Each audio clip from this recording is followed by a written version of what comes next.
একদিন এক কারখানার কোণে দেখা হলো হাতুড়ি আর সূচের।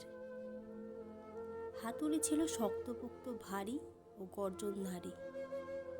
গর্ব ভরে সে বলল, আমি পেরেক ঠুকি, কাঠ ভাঙি, ধাতু গুঁড়িয়ে ফেলি। আমার মতো শক্তিশালী আর কেউ আছে নাকি?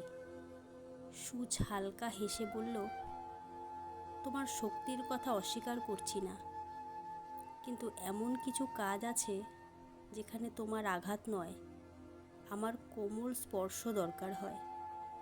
হাতুড়ি অবাক হয়ে জিজ্ঞেস করলো, তুমি আবার কি এমন করো যেটা আমি পারি না? সূচ তখন তাকে নিয়ে গেল এক দর্জির দোকানে।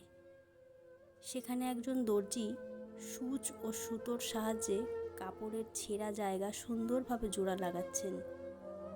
একটুও কষ্ট বা ক্ষতিও হচ্ছে না, বরং কাপড় নতুনের মতো দেখাচ্ছে।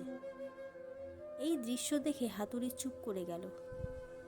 সে বুঝতে পারল, শুধু জোরে আঘাত করলেই সব সমস্যার সমাধান হয় না। অনেক সময় ধৈর্য, সূক্ষ্মতা আর যত্ন বেশি দরকার হয়।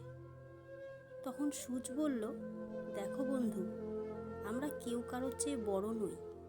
তুমি কাঠে পেরেক ঠুকে ঘর তৈরি করো, আর আমি জামা জুড়ে মানুষকে পরার উপযোগী করি।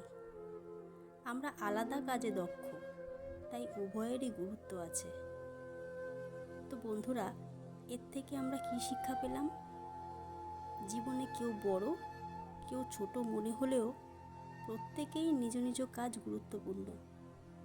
শক্তি দিয়ে যেমন বিশাল কাজ হয়, তেমনি সূক্ষ্মতায়ও আসে নিখুঁত সমাধান।